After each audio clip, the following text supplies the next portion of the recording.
Bonsoir, good evening, Erev Tov. I'd like to begin on behalf of WCPD to thank Rabbi Yoshi and Rabbi Ariel for hosting us and for the privilege to be part of this special evening. Thank you. So, it's been said that in life, we demonstrate and define who we are by the communities that we belong to, and that giving is the highest and most effective expression of belonging.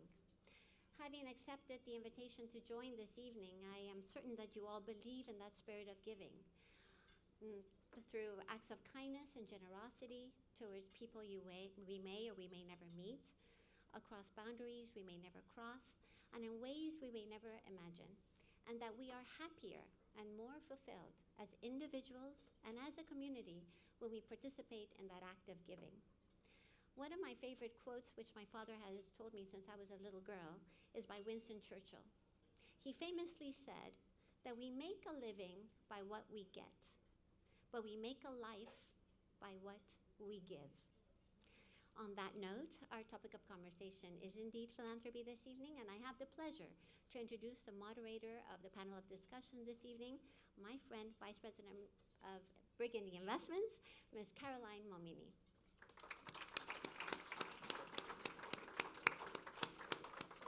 I'd like to also welcome our guest panelists to join Caroline on stage, Ms. Patricia Saputo,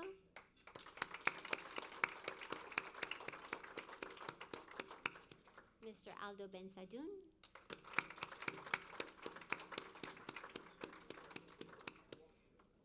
and Mr. Robert Kleinman. Thank you.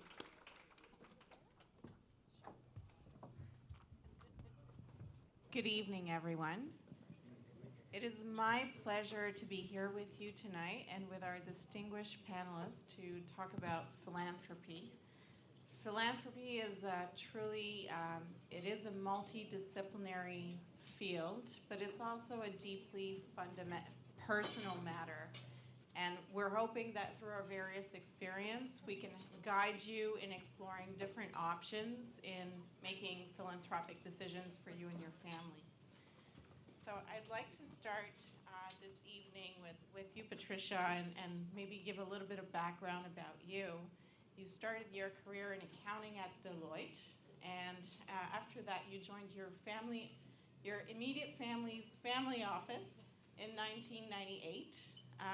You're quite experienced in matters of philanthropy. You've raised over $130 million on behalf of various not-for-profit organizations.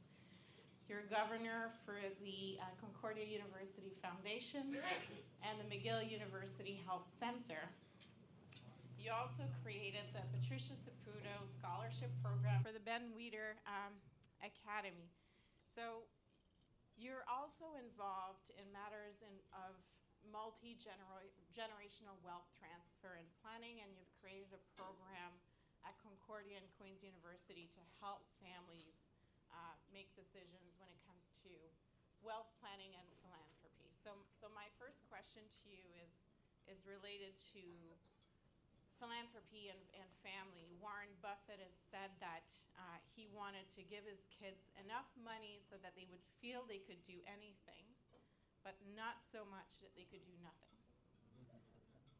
So in the context of family wealth, philanthropy directly or indirectly affects the future generations. In your experience with your family and working with other families, how have you used philanthropy to engage with future generations and help define the values? Well, let me start by asking a question. What is the money for? Has anybody really thought of the answer to that question? What is that money for? Because there's really two things that we can do with money. We can either spend it or we can give it away. And spending is all about the building blocks of spending. We have to start with spending on our own day-to-day needs, whether they're the food we eat, the clothes on our back, the room and board. And then eventually, as we have more money, we want that nicer home, nicer cars, nicer clothes.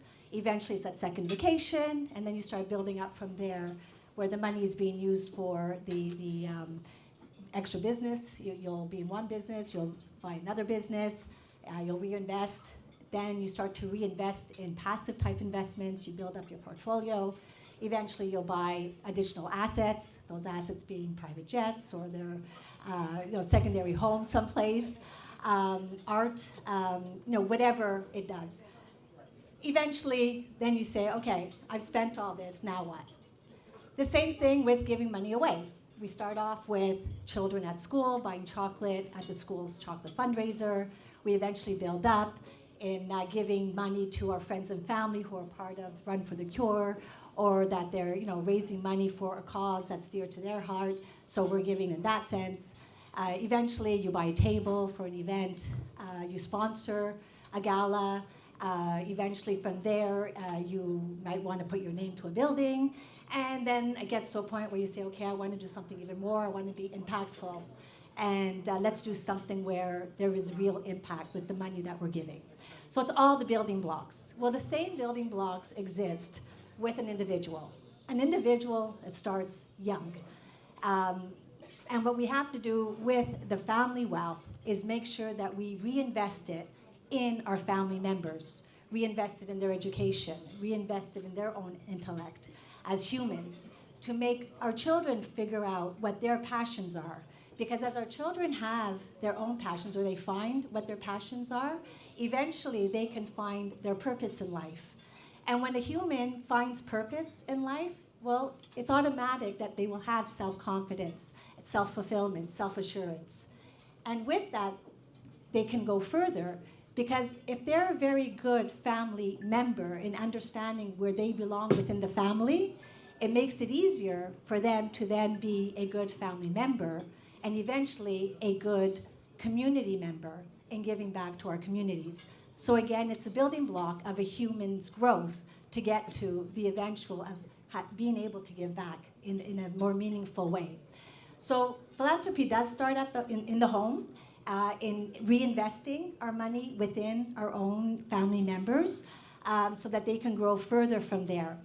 And in doing so, by having family meetings and understanding where the family members want to give or what their passions are, we've used an example where in our family meetings, my father had given all the grandchildren some money, and either they could give it to their own philanthropy or their own charity of choice, or they can discuss amongst each other as to who prefers what charity. It was a way for the grandchildren to get to know each other, to know what was close to their heart.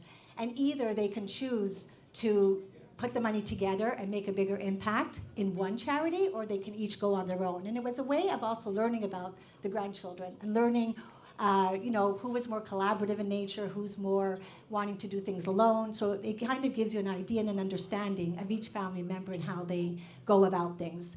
And all that started with determining what each individual family member's values were. So once we knew what their individual values were, then we were able to understand how they relate to the family's values, so we can set up a family vision, a mission statement. And with that mission statement, then we can go further and see, okay, what do we want to do with this? So if we want to make an impact, where do we want to make that impact? So we work as a team, we work as a family as a whole. So it's a long way of saying, first figure out what's the money for, and then with that, you can move forward in understanding how that all fits in within your own families. Thank you, Patricia.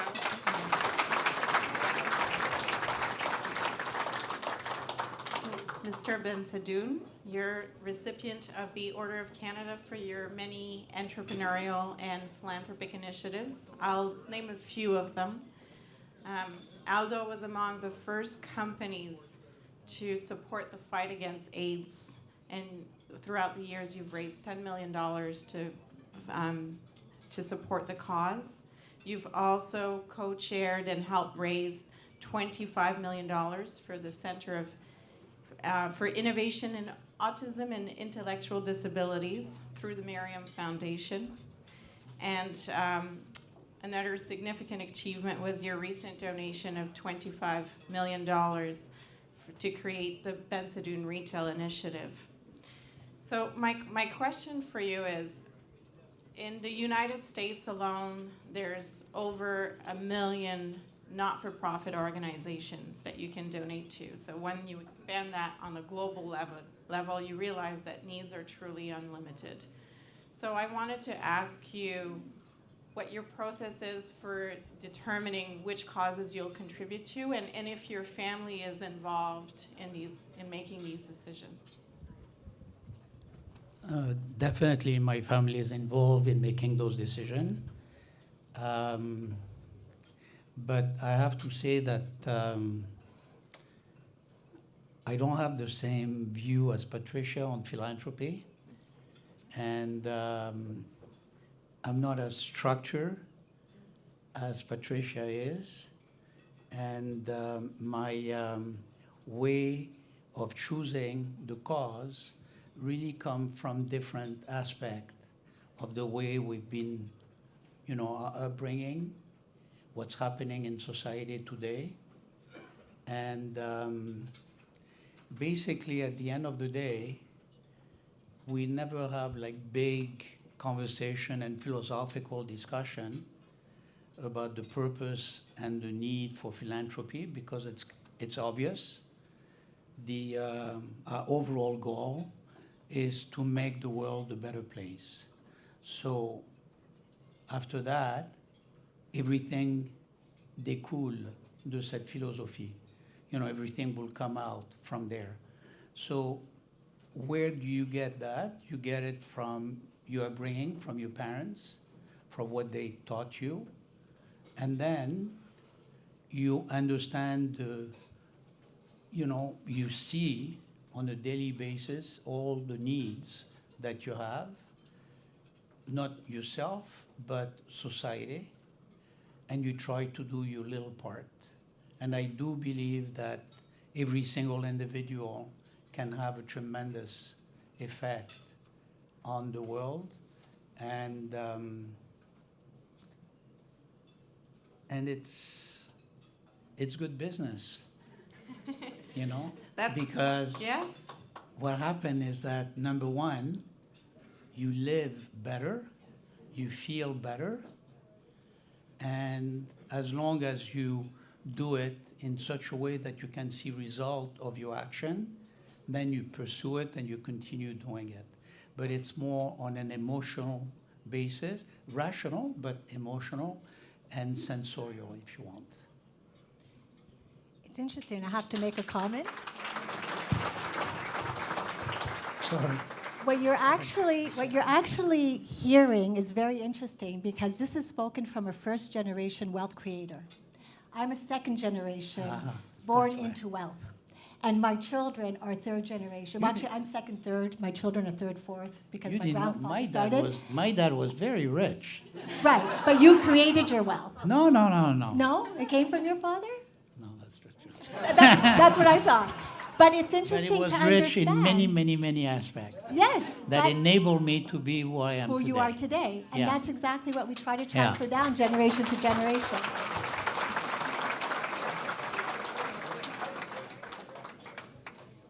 Okay, your turn.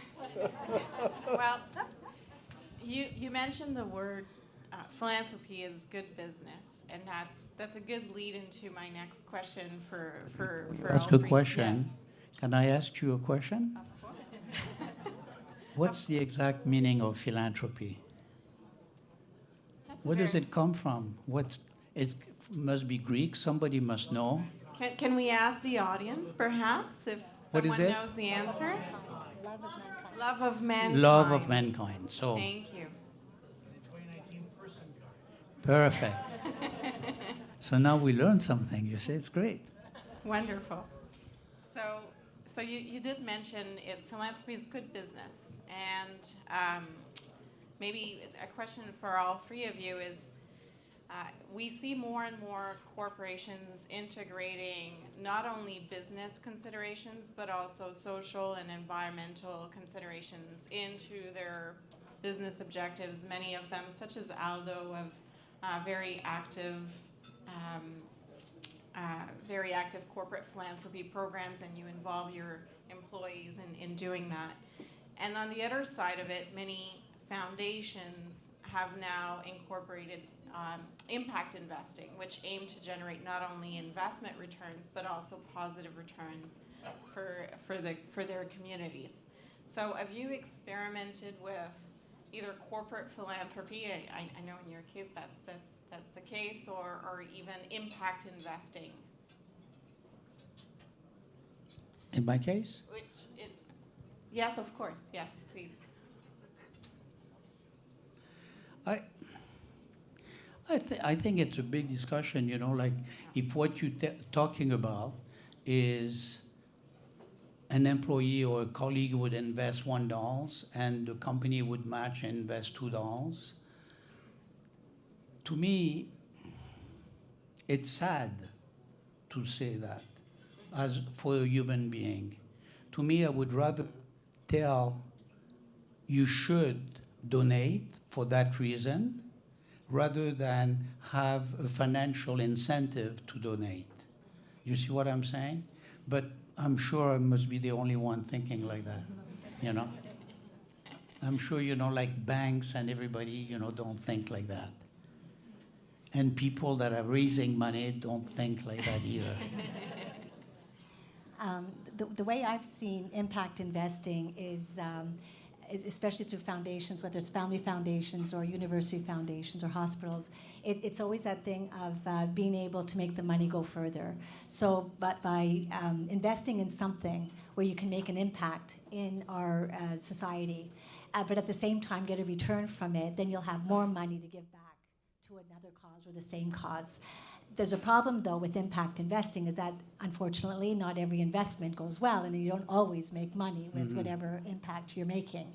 Or sometimes some people will take it too far because I've been involved in with the students in wanting to divest of fossil fuel and saying, okay, fossil fuel is bad for the world, too many carbon emissions. But the problem is, where do you stop investing then in fossil fuel? Do you just stop investing in the oil and gas companies? But if they're the ones that have the money in order to be able to do the research and finding alternative sources of energy, well, you kind of need those businesses. At the same time, would you stop investing in the banks who actually loan money to the oil and gas companies? So do you not invest in those? So where does it stop? Because eventually everybody's intertwined, interrelated, and there's really no cutoff of saying, okay, we can't do any fossil fuel. Does that mean that we're going to have to stop having cows, no more milk, no more cheese, because the cows are the biggest emitters of carbon? I'm sorry, I had to put that one in. But they are the biggest emitters of methanol. So, you know, where does it end? So there's always that issue with, you know, you want to make an impact, but there's always a secondary or the unintended consequences that you have to watch out for. So we have to be very careful in how those impacts are, because it might have that unintended consequence to another industry, another business, another family, another, and on and on and on. But it makes for good ways to engage with students in the cases of university, and engaging them with, you know, what does it mean to invest and what are those investments for. So I think it makes great conversation. Good. Bobby? You're the... I'm all for cows. And from cows you can make good shoes. Absolutely. Yeah. I don't know if I need to introduce you here. I think everyone knows who you are, but I'll still mention a few things. You're the executive vice president of the Jewish Community Foundation of Montreal, which represents over 2,100 families and community organizations and over 1.4 billion in assets. You have more than 20 years of experience in planned giving, after spending 18 years at Ernst & Young. So maybe I wanted to get into a little bit more the technical options of philanthropy. There's various ways of giving, and you literally wrote the book on how to give. So I wanted to ask you maybe if you could introduce briefly for the crowd here, what are some of their different options to maximize the impact of their donations? So, thank you, but I'm actually going to look at it in a different way in thinking about my last few speeches about this. Okay. So, if I you know, there's all kinds of change happening in this world, in everything. Okay, and if we all adapt and if we don't change, we're in trouble. If I walk into Aldo's and I say, you know, it's a different environment there, because if they don't have my size, they're going to go on the computer, they're going to tell me, I'm going to find it for you, I'm going to ship it to you, and that's all different. And they're going to get my email address, and they're going to send me materials through emails, and they're going to get me involved, and they're going to try to do things. And Aldo has to do that to adapt to the environment, but we all have to, right? And they need two things. One, they have to adapt, but they need the customer to adapt as well. I have to accept, yes, I won't be trying on that pair of shoes. I'm going to get it, and if it doesn't fit, we'll send it back. They need me to adapt. So the question is, in philanthropy, and we read every day stories about changes, and young people are this, and someone's doing something on the internet and raising millions of dollars just like that. And what about the basic charities and everything else? What's happening to them? And so the question is, how are charities and donors adapting to the new thing? So instead of talking about ways of giving, and it does end in different ways of giving, but we have to train our places for philanthropy, but our donors, in looking at how they give in a different way. And I'm not talking yet about, do I give to place A, B, or C, but really, when I've got an array of assets, and Canadian wealth, it's not unique in the world, but compared to the United States, it's very different. We're set up with holding companies and operating companies for sure, that's no different, but we have holding companies to hold our wealth. We have different ways to push money around companies. It's very different from the States. So how do we give and look at not the ways of giving yet, but the process of giving, so that every wealthy person who's looking at giving, how do they examine their assets with help to see where is the best place to give? Because it may be a share of a private company that you're giving of your holding company, which may get redeemed afterwards, which may create a dividend refund, which may create a great gift, which may bring the cost of giving down enormously. For person number two, it's a charity in your trust, because in their will, they're going to have lots of donations, and they might as well try to get some tax help today and effectively give the money on death. So the ways of giving are there, but the process of looking at it, we are not yet learned on determining a process for ourselves. The charities just aren't there. They're not thinking. They're just coming and asking. They're not getting close enough to the donor to say, why don't we look at how to do this properly? And isn't that what you want to do in business, is get close to your customer? So the charities aren't getting close enough to their donors. And the donors aren't thinking out of the box and saying, really, let's back up here. How shall I create my next 10 years of giving? And do it in the best possible way. You know, in the Jewish religion, it's very important to help others give. And if we don't have Trudeau and Legault giving their fair share, you know, it's a sin. In other words, we got to squeak out every dollar of tax in the best possible way so that our cost of giving is low. And if we can do that, we can give a lot more. But we're not used to thinking of the process of how to do it. If we would look within our companies, if we really investigate them, if we'd have long-term plans, we'd give a hell of a lot more. And so the ways of giving, yeah, I could spend, unfortunately, an hour on it. Yeah. And we only have 3 minutes, I think. I think I've done. But I want you to think of process of giving, of going into, with proper help, going into your systems of whatever you have and working it out and saying, there's 10 different ways of giving. What's the best way? You know, today, I love flow-through shares. They're fantastic. But for someone else, it's going to be giving marketable securities in your holding company, not personally. For someone else, it's donating private company shares. We're all different. Thank you, Bobby.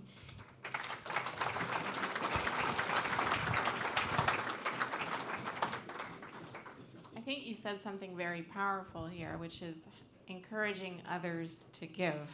And maybe on final words, if you don't mind sharing with us how you've had conversations about giving and how you've encouraged charitable behavior from your children. Okay. Yeah.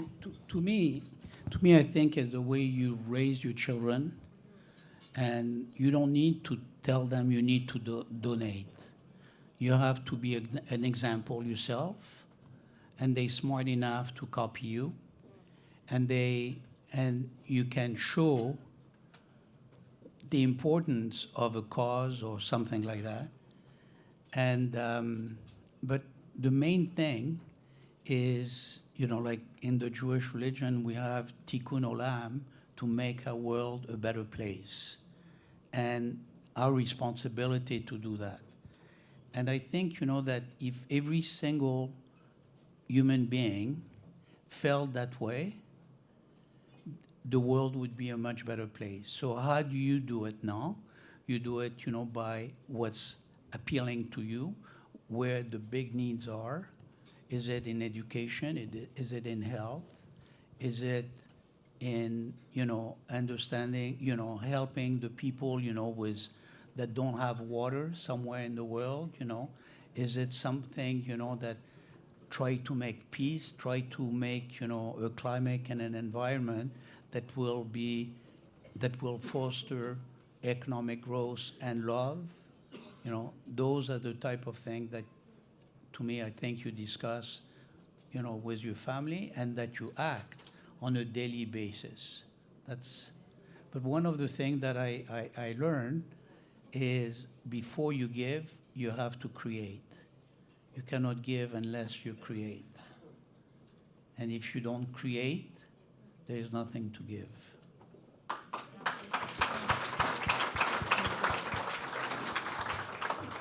So I absolutely agree that it is by example. And children do see the parents giving and giving in different ways, because it's not just the financial, monetary giving, it's also with time. If we add up all the professionals that provide their time on nonprofit organizations, and you look at their hourly rates, I'm sure we're getting to the billions or trillions of dollars. So it is to show that it's even giving of time. We saw the video earlier today of the Chabad Westmount, that we saw how many children have been doing community service. So it's through the schools that they're learning that community service is very important. And when children come home and they ask the questions, like, why are we doing this? Well, they have to figure out what their why is. You'll know yours, but they really have to figure it out. And I'll give an example of my eldest son, who never really understood what it was all about until many years later, after he finished high school. And he was in his 20s driving. And there was a major snowstorm in the month of March, and all the cars were completely at a standstill on the 13. There was a huge backlog. The transport minister did not do anything to get cars moving. Well, he loves his cars, he loves his Jeeps, he loves his diesel trucks, and they all have pulleys on them, the winches. And he went out there and he pulled out 18-wheelers. He pulled out, anybody and everybody that was willing to accept his help, he was helping. When he came home and he told me what he was doing all night long, I was shocked, because I said, my God, you understood. It's a matter of giving in the way that you feel you can give to communities, to society, by getting people out of the jams that they're in, no matter what it is. It's a giving of his time, and the effort that he put into it was just incredible. So every human has to find for themselves what that is to them, to make the difference to the society we live in.